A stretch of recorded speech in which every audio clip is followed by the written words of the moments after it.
The twisted metal groaned under Kellen Torres's boots as he navigated through the wreckage of what had once been a formidable Rivari outpost.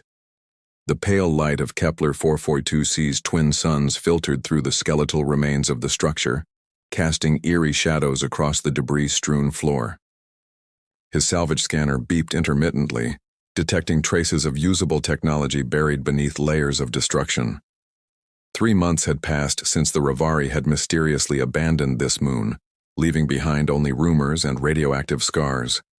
For a human engineer like Kellen, it represented an unprecedented opportunity to study their advanced technology, if he could find anything intact. The distant howl of wind through the ruins made him pull his environmental suit tighter. He'd been working alone for 6 days now, his small transport ship hidden in a crater 2 kilometers away. The isolation didn't bother him. Solitude had always been his companion, especially after losing his research team in the Proxima incident 2 years ago. His scanner chirped more urgently near what appeared to be a collapsed storage bay. Kellen began clearing away debris, his mechanical arm servos whining under the strain. Beneath a fallen support beam, his headlamp illuminated something that made him freeze. Green skin, the distinctive emerald hue that marked the Rivari. His hand instinctively moved toward his sidearm, every survival instinct screaming danger. The Rivari were legends of terror, 7-foot killing machines with reflexes that could tear a human apart before they could blink. But this figure wasn't moving. Kellen crept closer, his light revealing more details. It was definitely Rivari, but smaller than the warriors described in military briefings. The form was curled in a defensive position, wearing damaged armor that had once been pristine black and silver. Golden curls spilled from a cracked helmet, catching the light like spun metal. Female, he realized, and badly injured. Blood, darker than human blood, had pooled beneath her. Her armor showed multiple breach points, and her breathing came in shallow, labored gasps. She was unconscious, vulnerable, and by all accounts, his enemy. Kellen found himself kneeling beside her before he'd consciously made the decision. His fingers found the pulse point on her neck, strong but irregular. Without thinking, he reached for his emergency medical kit. Her eyes snapped open. They were golden like her hair, but filled with such pain and fear that Kellen's breath caught. She tried to scramble backward, but her injuries made the movement clumsy and desperate. Her hand fumbled for a weapon that wasn't there. "Easy," Kellen said softly, holding up his hands to show he was unarmed. "Easy. You're hurt." She stared at him with wide eyes, her chest rising and falling rapidly. When she spoke, her voice was barely a whisper, tinged with an accent that made the human words sound almost musical. You aren't afraid of me, man?" The question hung in the air between them, loaded with confusion and something that might have been hope. Kellen studied her face, so different from human features, yet unmistakably expressing the same emotions he knew. Fear, pain, loneliness. He smiled softly, the expression feeling natural despite the surreal circumstances. "No? Should I be?" Her golden eyes widened further as if his response was the last thing she'd expected. "I am Rivari," she said, as though that should explain everything. "Your people, they fear us, hate us. Right now, you're just someone who needs help." Kellen slowly reached for his water container, moving deliberately to avoid startling her. "Will you let me?" She watched him with the intensity of a wounded animal, but when he offered the water, she didn't pull away. Her hands shook as she accepted it, and Kellen noticed the careful way she held the container, as if afraid her strength might crush it. "What's your name?" he asked gently. "Vexhai," she replied after a long moment, her voice stronger now. "And you are?" "Not what I expected of humans." "Kellen," he offered. "And you're not exactly what I expected of Rivari either." Something flickered across her features, surprise perhaps, or the beginning of curiosity. "My people, they left me here, said I was..." She struggled with the words. "Defective." The way she said it with such quiet pain made something tighten in Kellen's chest. He began setting up his portable medical scanner, keeping his movements slow and non-threatening. Defective how? Vex-High's laugh was bitter. I feel too much. Fear, sadness, compassion. These are weaknesses in a warrior. She looked at him with those golden eyes. But you kneel beside your enemy and offer water. Perhaps your people understand something mine do not. As Kellen began to tend to her wounds, he found himself thinking that maybe the real discovery on this abandoned moon wasn't advanced technology at all. Maybe it was something far more valuable and far more dangerous to both their peoples. 3 days had passed since Kellen found Vex-High in the ruins. He'd fashioned a makeshift shelter in what had once been the outpost's medical bay, using salvaged heating units and emergency blankets to create a warm, safe space. The irony wasn't lost on him. A human caring for a Ravari in their own abandoned facility. Vex-High's injuries were more severe than he'd initially realized. The medical scanner revealed internal bleeding and what appeared to be deliberately inflicted wounds. Punishment cuts, precise and methodical. The thought made his jaw clench with anger he didn't fully understand. You're tense, Vex-High observed from where she lay on the improvised bed. Her voice had grown stronger, though she still spoke softly, as if afraid of taking up too much space in the world. Kellen looked up from the medical readouts. Your injuries, they weren't from battle, were they? She was quiet for so long he thought she wouldn't answer. When she finally spoke, her golden eyes were fixed on the ceiling. My unit commander, he said pain would teach me to suppress my emotional defects, make me a proper warrior. That's not how emotions work, Kellen said gently, moving closer to check her bandages. They're not defects to be suppressed. For Ravari, they are weakness. We are bred for war, engineered for conquest. Feelings compromise efficiency. Her voice carried the weight of lessons drilled into her since birth. But I cannot stop them. When I see suffering, even in enemies, I feel their pain as my own. Kellen's fingers paused as he adjusted her bandages, the simple touch sending an unexpected warmth through both of them. On my world, we call that empathy. It's considered a strength. Vex-High turned to look at him, their faces suddenly very close.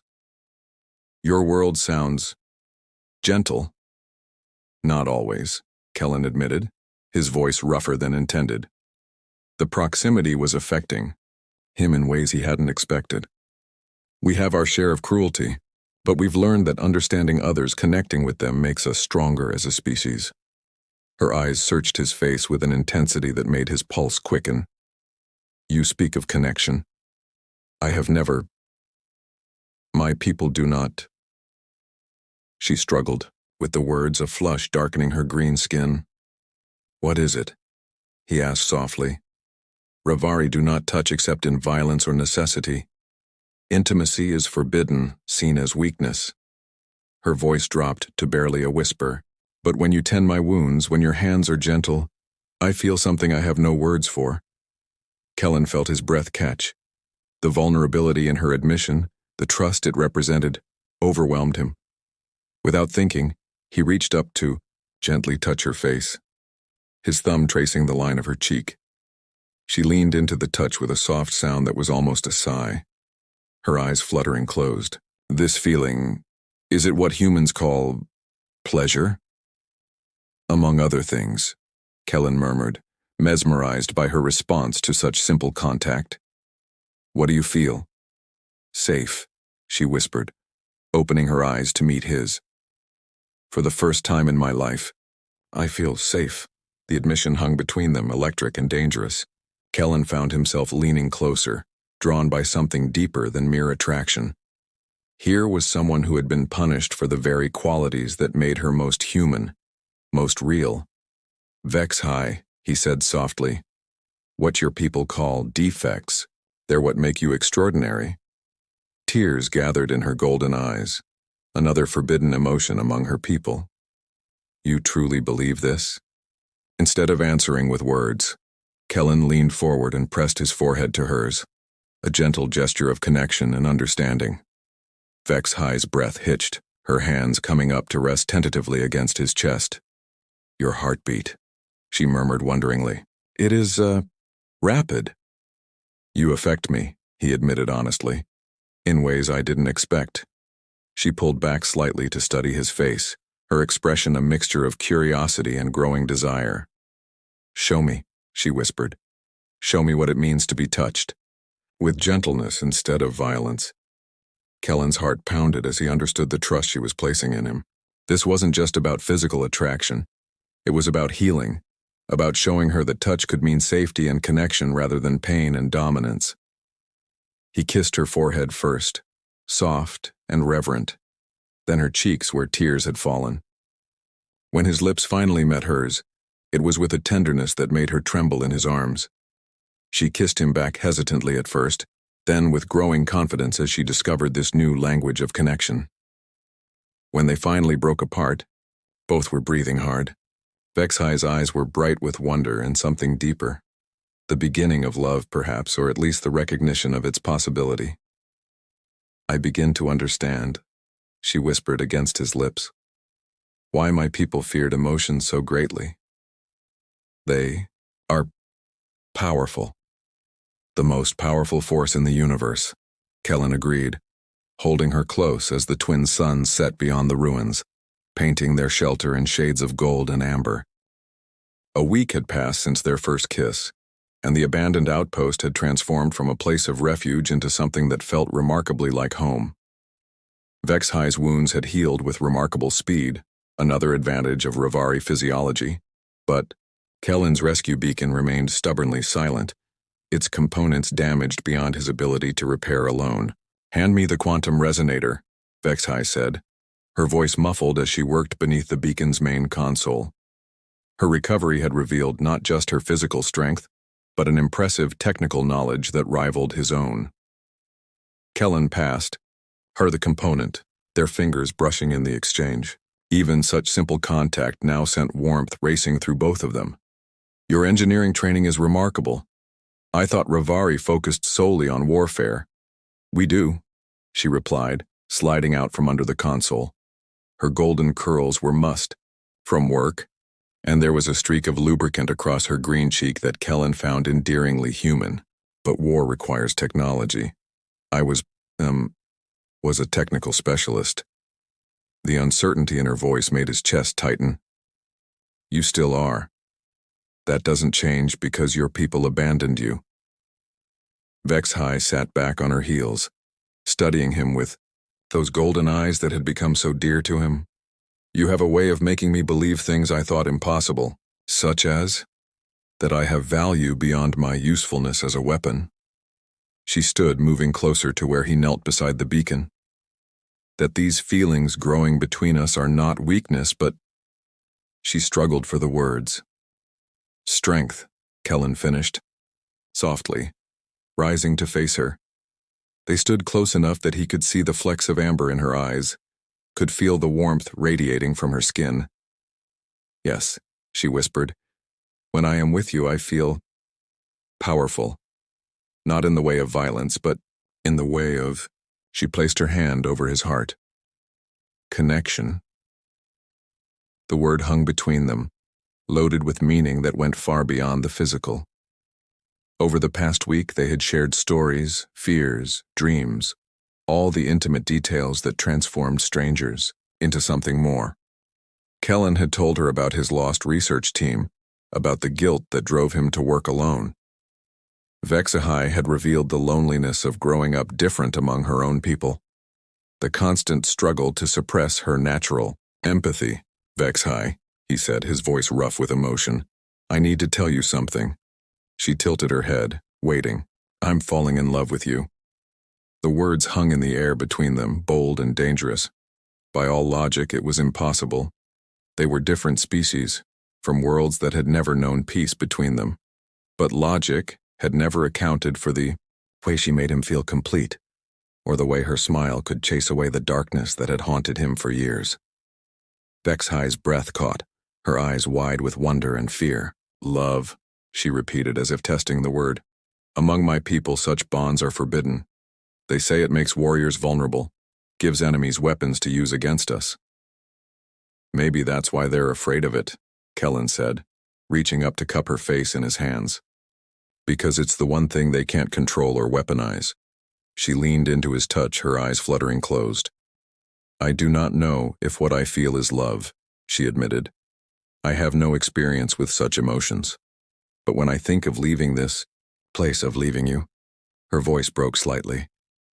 The pain is unbearable. Then don't leave, he whispered, leaning closer until their foreheads touched. When we get off this moon, come with me. We'll find a place where it doesn't matter that you're Rivari and I'm human. Such places exist? She asked, hope and skepticism warring in her voice. We'll make one exist.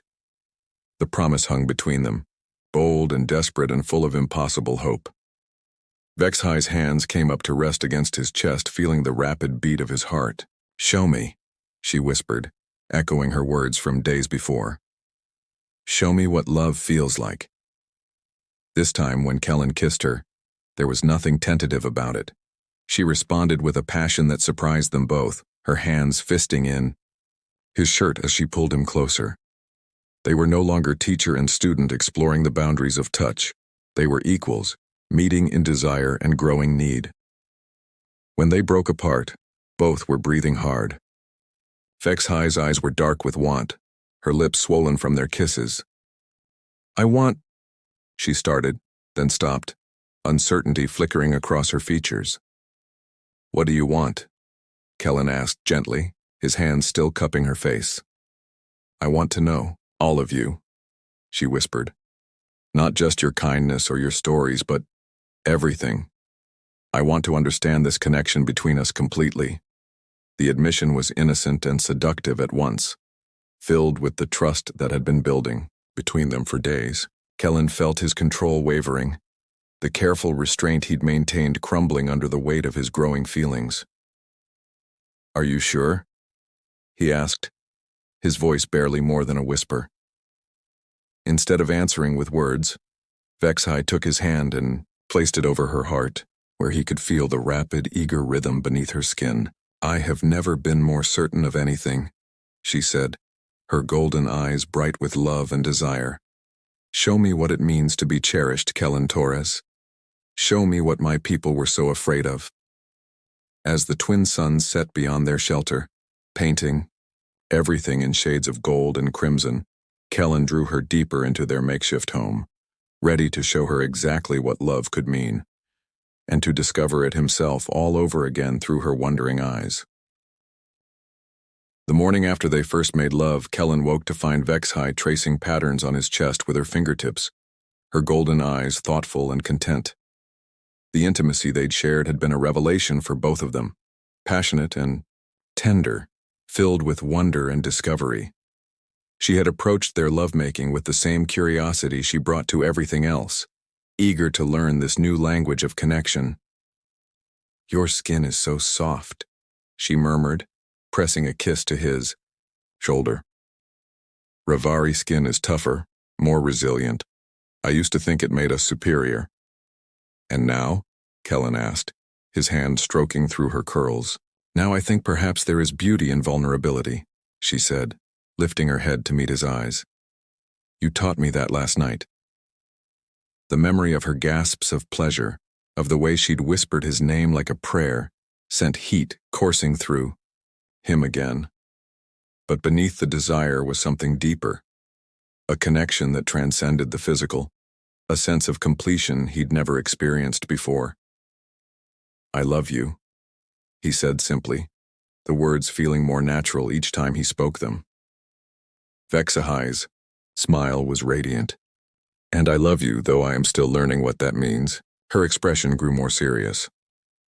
My people, they would consider what we have done an abomination. Union between species is forbidden, seen as contamination of the pure bloodline. Good thing we're not planning to ask their permission, Kellen said, pulling her closer. But even as they lost themselves in each other again, a part of him worried about the complications their relationship would bring. The universe was vast, but not vast enough to hide from two species locked in an endless cycle of conflict. Their passionate morning was interrupted by an alarm from Kellen's equipment. Both of them froze, recognizing the distinctive pattern, an incoming ship. "Rescue?" Vexai asked hopefully, but her expression darkened as she read the scanner display. "No, that's a Rivari signature." Kellen's blood ran cold. "Your people, they've come back for you." "Not for me," she said, her voice hollow with dread. "For salvage, perhaps, or to ensure no evidence of their presence remains." She looked at him with eyes full of fear, not for herself, but for him. "They will kill you on sight, Kellen. And if they discover what we have done together, what will happen to you?" Her laugh was bitter. "Death would be a mercy. They would make an example of me, show others what happens to those who consort with lesser species."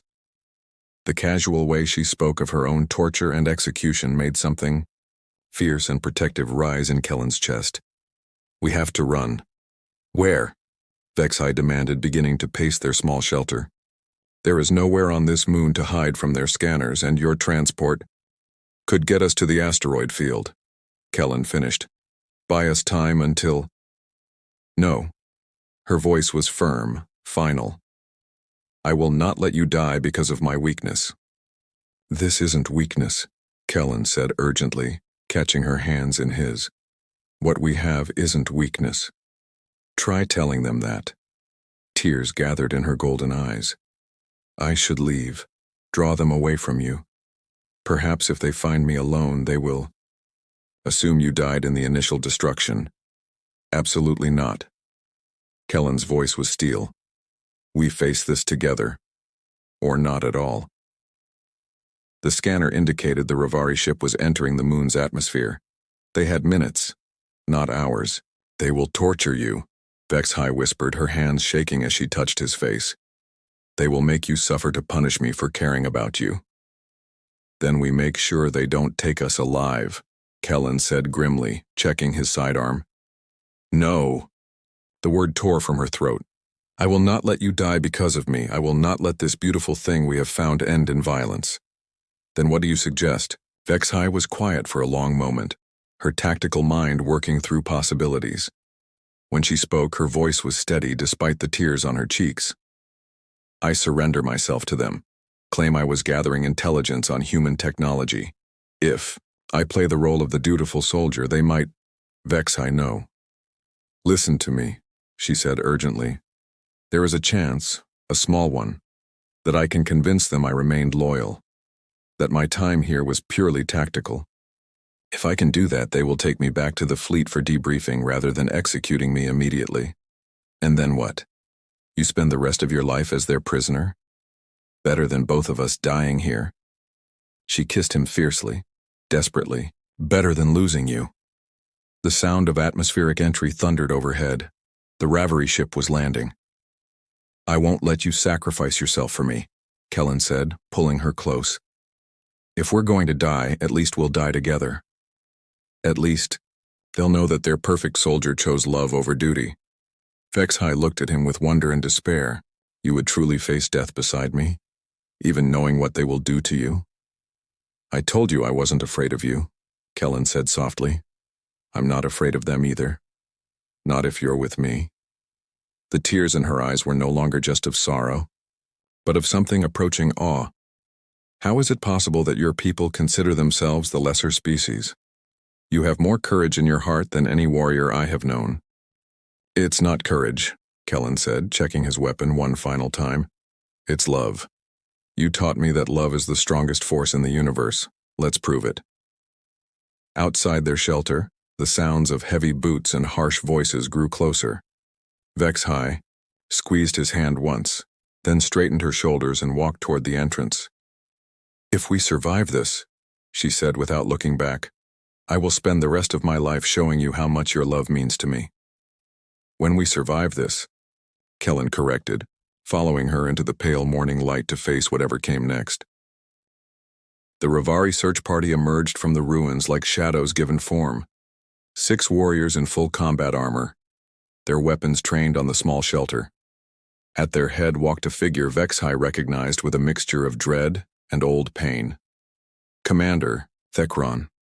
the one who had ordered her abandonment. "So," Thekron said, his voice carrying the mechanical rasp of his helmet's vocoder, "the defective one survives, and with a human pet no less." Vexhai stepped forward, placing herself between Kellen and the weapons. "Commander, I was gathering intelligence on human salvage operations when—" "Silence." Thekron's weapon never wavered from Kellen. "Do you think us fools? Our scanners detect human pheromones throughout this shelter. The scent of mating." The disgust in his voice was palpable. "You have contaminated yourself with inferior genetic material. The only contamination here," Kellen said, his voice steady despite the odds, "is your fear of something you don't understand." The warriors tensed, but Thekron held up a hand. "The human speaks? Interesting. Tell me, inferior creature, what do you think you understand about us?" "I understand that you're so afraid of emotion that you'd rather destroy one of your own than face the possibility that feeling might actually make you stronger." Thekron's laugh was harsh. "Emotion?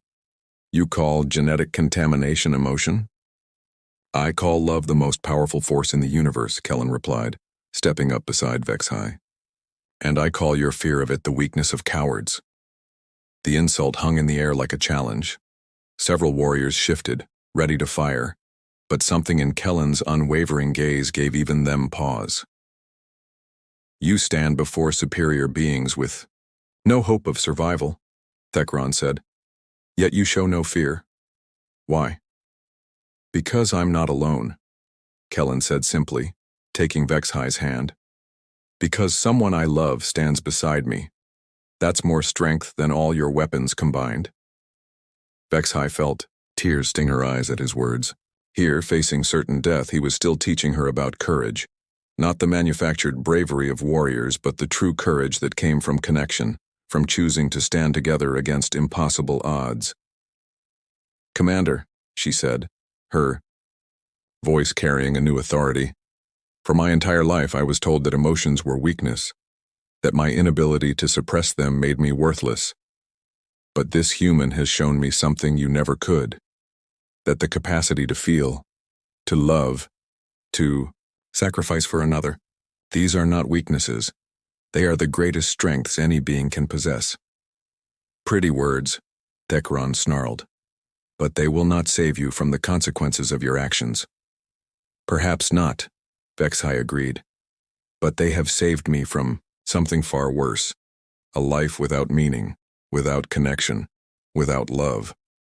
One of the warriors behind Thekron shifted uncomfortably. Vexhai noticed the movement and pressed her advantage. "Look at us, Commander. Look at what you see as an abomination. Do we seem weak to you? Do we cower before your weapons? This human faces death without fear because he has something worth dying for. And She squeezed Kellen's hand. "I have finally found something worth living for." "Enough," Thekron commanded, but there was uncertainty in his voice now. "Is it enough?" Vexhai challenged. "How many of your warriors have you seen die empty deaths, Commander? How many have fallen without ever knowing what they were truly fighting for? This human has shown me that real strength comes not from the absence of emotion, but from the courage to embrace it." "She speaks truth," one of the warriors said suddenly, lowering his weapon slightly. "I have seen too many die with nothing but duty in their hearts." "Warrior Kekstar," Thekron warned, but the younger Rivari continued. "Commander, my brother died in the Vega campaign. His last words were not of glory or duty, but of regret, that he had never allowed himself to feel anything beyond the call to battle. Perhaps there is wisdom in what she says." Other warriors were nodding now, their absolute certainty beginning to crack. Vexhai felt a surge of hope. "You have a choice," she said to Thekron. "You can kill us here, prove that your way is the only way, or you can consider that maybe, just maybe, your greatest warrior isn't the one who feels nothing but the one who feels everything and chooses to fight anyway." The standoff stretched taut as a wire. Then slowly, Thekron lowered his weapon. "You will leave this system," he said finally. Both of you. If you are ever found in Ravari space again, you will be executed without trial. But today, he paused, his next words coming with obvious difficulty. Today, you are banished, not executed. Consider it a gift from a fool who wonders if his certainty has cost him more than he knows. The rescue ship that arrived 3 days later was human. Kellen's beacon had finally been repaired and activated. As they prepared to leave the moon that had become their sanctuary, Vexhai stood in the doorway of their shelter one last time. Regrets? Kellen asked, joining her. None, she said firmly. Only gratitude. For the first time in my life I know who I am. Not a defective warrior. Not a failed Ravari, but simply me. Vexhai, who loves a human named Kellen Torres. The human ship was bound for the neutral zone, where refugees from both sides of the conflict could start new lives. As they lifted off, Vexhai watched her homeworld's moon shrink below them. What will we do now? She asked. Kellen smiled, pulling her close. We'll prove them all wrong. We'll show the universe that love is stronger than fear, that connection is more powerful than conquest. And maybe, he kissed her forehead, maybe we'll help build a bridge between our peoples. Together. Together, he confirmed. Always, together. 6 months later, Vexhai stood before the Neutral Zone Council as its first Ravari human liaison, her human partner beside her. The work was difficult, often dangerous, but together they were slowly changing minds, one heart at a time. You know, she said to Kellen as they watched the sunset from their new home, I think you were right about love being the most powerful force in the universe. Only took you long enough to figure it out, he teased, earning a playful swat. I had a good teacher, she replied, then grew serious. Do you think we'll succeed in bringing our peoples together? Kellen considered the question, then smiled. We already have. Look at us. Former enemies, now lovers, partners, equals. If we can find love across the void between our species, anyone can. Vexhai nodded, settling into his arms as the stars began to appear. They had found something worth fighting for, worth living for, worth building a future around. And in a universe torn by conflict, that was perhaps the greatest victory of all. Epilogue. Years later, when historians wrote about the first successful peace negotiations between humans and Ravari, they would note the presence of an unusual diplomatic team, a human engineer and a Ravari technical specialist who had somehow learned to work together despite their species' differences. What they wouldn't know, what would become legend whispered in the quiet corners of the galaxy, was that it had all started with a simple question. You aren't afraid of me, man? And the answer that changed everything. No, should I be?